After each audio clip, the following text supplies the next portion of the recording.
Well, hey, care leaders, Justin here, and I've got Barbie, our amazing care coordinator, with us, and we just wanted to share a few thoughts with you today concerning care groups.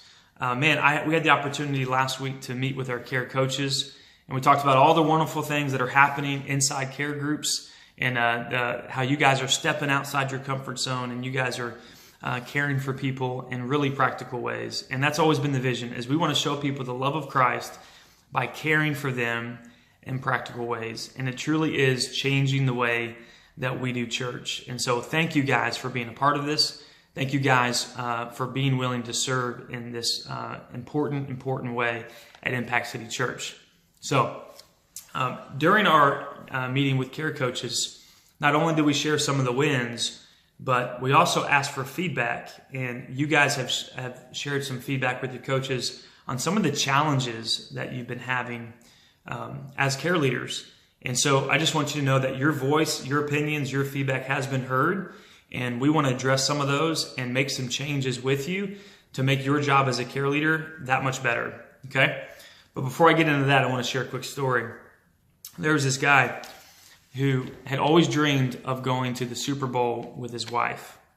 And this is something that they always wanted to do. And this was the year that their team made it to the Super Bowl. So many of you might be football fans, and I know we got Super Bowl next week, and you might be thinking about watching the game, and maybe you're cheering for one of those teams. Well, by the time the Super Bowl came around, this gentleman, his wife was no longer with him. And so she didn't make it to the game. Unfortunately, she passed away. But he had always dreamed of going, so he went anyways. So he goes to the game, and next to him is an empty seat that he had bought for his wife. And the people around him, at first didn't think anything because they thought maybe that person was just at the concession stand or was a little bit late. But as it got into the second and third quarter, the people around him were like looking at him and seeing an empty seat. So finally they nudged him and say, "Sir, is that person ever going to come?" And he says, "No, that seat is for my late wife. We'd always dreamed of coming to the Super Bowl together." And so the guy said, "Man, that's really sweet of you to honor your wife in that way. But, don't you know that this ticket is worth $2,000? Like, couldn't you have sold the ticket, or couldn't you have at least invited someone in her family to come and sit in her seat in her honor?"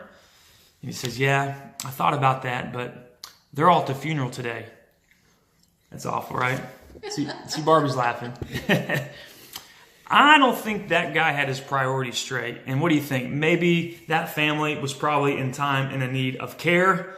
So I sure hope and pray that she had some care leaders around her when her husband was at the football game. But no, just to be serious with you guys, we are taking a look at some ways that we can improve care groups. And so here's 4 challenges that we talked about. And so maybe you can resonate with these challenges. One is, it's a challenge at times that you just don't know everyone in your group.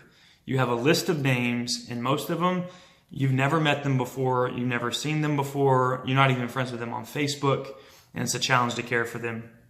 Another challenge is, it can be frustrating at times when there's a lack of engagement. Maybe you've sent text messages to your team and never to hear from them. Maybe you've invited them to an event and they never got back to you, didn't even bother to RSVP. Maybe you sent them a text and they said, "Please stop texting me," right? And that can be frustrating. Another challenge can be, at times, we've heard that you feel responsible that when a care need comes in, like you hear of someone in the hospital or someone's sick, or someone's going through a struggle, is you really want to engage your care group. So you'll send out the emails and the group me messages and letting them know of an opportunity to care for someone in their care group, and no one gets back to you, and you're waiting and you feel responsible to try to force them to be a part of this process, and that could be a challenge. And then the fourth one is, some of you guys just feel underutilized. Like, hey, I signed up to care for people and I don't feel like I'm doing that, and I'm just not being utilized. So if you have felt any of those 4 challenges, if you've felt any of those 4 frustrations, please be encouraged. We have some answers for you. We have some thoughts and some way forwards on making care groups better. So first off, if not knowing people is a challenge, here's what I want you to first understand. not knowing people is okay, right? It's a sign of a growing church. The fact that you don't know everyone is okay, all right? That's not necessarily a bad thing. However, I know there's a desire to. One thing that we have to remember is this is not a grow group. Now, when someone joins a grow group, my expectation for my grow group leaders is that they do get to know the people that are part of their grow group, that they do invest in their life and when they meet together. And there's going to be a natural connection because they're gathering together for 12 weeks, weekly, right? But when it comes to care groups, it's not the same. And I understand. I mean, caring for someone who you know well, like in your family, someone close to you, that alone is a challenge to care for someone and to truly know how to meet their needs. And to care for someone who you barely know at all, I mean, that just seems impossible, right? So there's a couple things that we want to address. First off, what we found is, in hopes of the ideal situation of every single time someone comes to our church and turns in a Connect card, that we want to add them to the Care network so that no one slips through the cracks and that we care for them, ready or not, whether you like it or not, we're going to care for you. Well, we found that ideal scenario isn't really effective at this point because there's a lot of people in your care groups who have only attended our church once or twice and they're not really connected, and we may never know of their needs in terms of care. So we're going to make an adjustment to our process. The way that we're going to begin to add new families to care groups is once they attend Discover. So once they've attended Discover, they made the decision that they do want to connect to Impact City Church, and we have an opportunity to connect with them, get to know them a little bit, and then once they attend Discover, then we'll add them to your care groups. And so that's going to limit a little bit of the people in our groups that maybe we don't know even their name. Does that make sense? Awesome. And remember this, when it comes to connection and knowing people, and when a care need comes up, right? If you help someone in a time of a great need, it will lead to you building a great connection with them. So over time, as you do care for people, you're going to get to know them and you're going to care for them, okay? All right. The second challenge was we're frustrated with the lack of engagement. So what I'd like to do is redefine what engagement looks like, okay? I'm going to use an analogy that I hope connects with you. Is my brother-in-law, CJ, he's a soldier, okay? Now, he's a soldier in the Army, but he's never been to war. But for 3 years, maybe 4 years now, he's been training.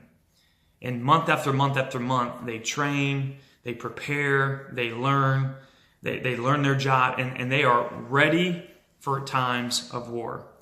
Now, he told me, he says, man, I just want to go to war because I've been spending all of this time training for something that I've actually never done. And in that conversation, man, I related with him. I said, but here's the thing, when it comes to being a soldier, your job as a soldier is not to go to battle. It's to be prepared for times of battle.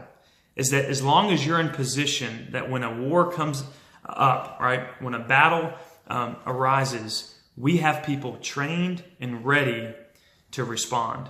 And as care leaders, we are like soldiers on standby. That you're going to train, you're going to be prepared, you're going to be in position so that in times of need, you're ready to respond. But if all is peaceful, if there's no war, that's a good thing. That is perfectly fine. Don't feel like we have to create all of these care needs within your group, but simply be ready and on standby. So what do you do in the meantime? Well, certainly get prepared. Maybe equip yourself with reading about, how do you care for people in ministry? How do you, show people love in practical ways? How do you connect with people in times of need? How do you talk to someone that's grieving? You can train and prepare yourself. Those are all great. But here's 3 things that we expect from our care leaders, right? In times of peace, if you will. It's this, here's what you can do every single week, is once a week, is pray for every single person in your care group by name. Even if you don't know them personally, praying for them by name, calling on the heavens on their behalf is powerful. And so every single week, go through your 12 families and just pray for them by name once a week. Can you commit to that? Can you do it once a week? Build that into your time with God and praying over your care families once a week. Second thing we'd ask you to do is just twice a year, send a one-way communication. One way meaning Don't put a question mark at the end of the sentence. Just send them a message that says, hey, this is Justin, your care leader. Just wanted you to know that I've been praying for your family by name once a week, and just wanted you to know that if anything ever comes up where you need support from the church, I'm your go-to person. All right? And we want you to send that twice a week, right before Easter and right before Christmas, okay? So around Christmas and Easter, you send out your messages, letting them know who you are, that you've been praying for them, and that you're on standby in times of need. And then the last thing is just be on standby. Be ready so when needs come up, you're ready to respond, okay? All right. Lastly, the third one is sometimes we feel responsible for connecting the group with the incoming care needs. That was what we hoped would happen in the beginning when we were dreaming this up. But what we found is it's just not effective. It's just not super effective to try to force people to care for other people that they don't know. They didn't sign up for it, remember? We voluntold them to be a part of this care network. We wanted to put them in position for times of care. So, excuse me. Jaddy's just trying to call me. What's he doing? Doesn't he know I'm busy? All right. So the third one is, so here's how we want to approach care needs. All right. So I want you to go through a 3-step process when a care need comes up. Ask yourself this question. Is this something that I can handle myself? Can I handle this care need myself? If yes, then just take care of it. Whatever it is, if you feel it's within your capacity to do it, then just do it. You are empowered to care for people. You are their care leader, okay? If you can't handle the care need by yourself, the second step is to share the need with the other care leaders. We have a great community of care leaders through our care group, GroupMe threads. We got people who are on standby with you. Share it with our other care leaders and to see if they can help you with their need. Thirdly, if that doesn't work, then please be empowered to leverage your own personal network in order to care for people, right? So maybe post it on the Bless Share Need page of Impact City, or maybe post it on your own personal page. Hey, there's a family in my church that needs some meals. Would anyone be willing to help me prepare some meals? And just leverage your own personal network to care for that family. And lastly, if none of that works, then just get with your care coach and we'll come up with a plan together. Lastly, when it comes to being responsible for the people in our group, we want to have a group effort approach. And here's something that I want us to remember. It's this phrase. If you see something, say something. Okay?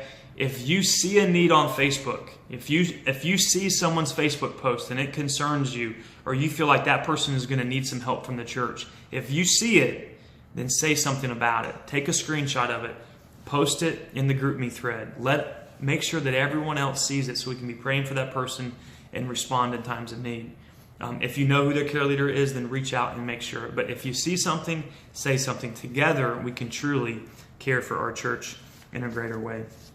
And the fourth one is not feeling utilized. So I'm going to turn it over to Barbie. She has some ideas on ways that we can jump in and begin to care for our church right now together.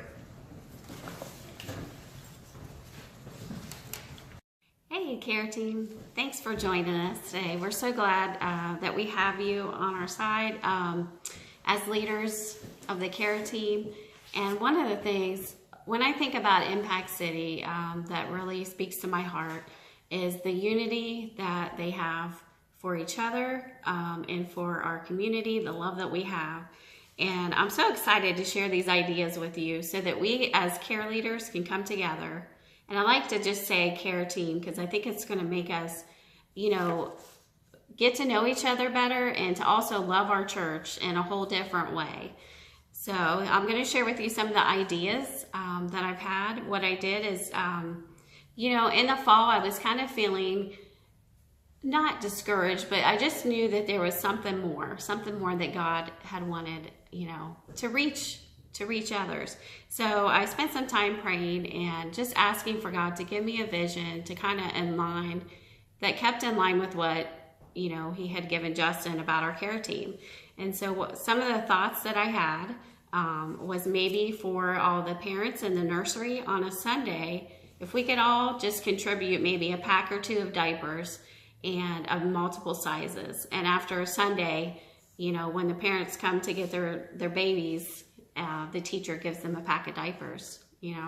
Another way we can help is when the teens have their teen groups, they always need help with snacks and food. So that's one of the first things we're going to be doing in February is signing up to help provide snacks for all the teens.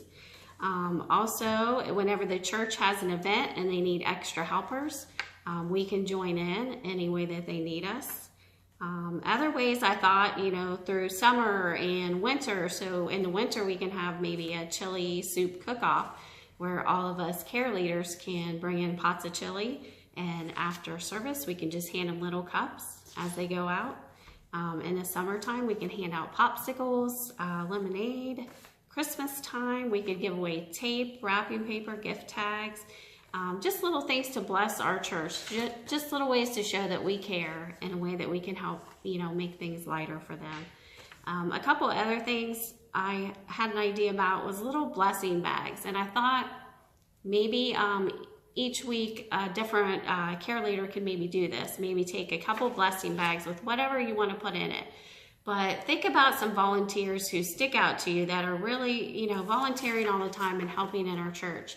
And just, go up to them and give them a blessing bag and just thank them for all that they do for our church and for our community. We could take turns doing that every week. We have 24 teams of leaders, so we could keep this going throughout the year. And lastly, we have Valentine's Day coming up. So I thought maybe we could offer free family photos, and we can create a cute backdrop.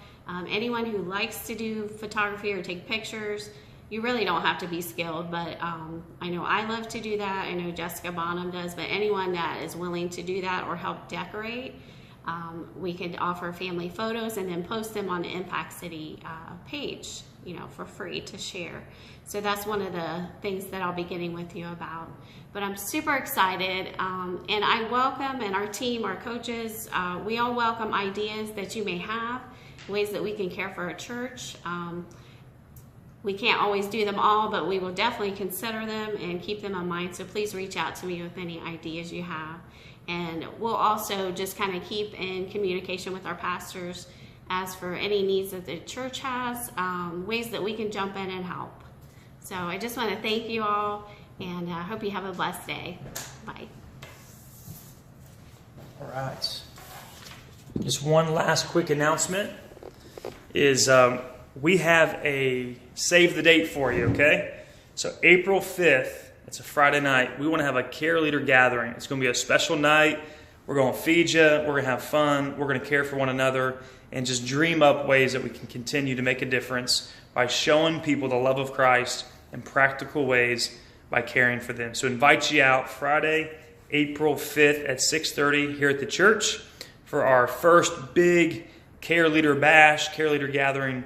It's going to be great. Thanks for listening, guys. We love you. We appreciate you, and we'll talk to you soon.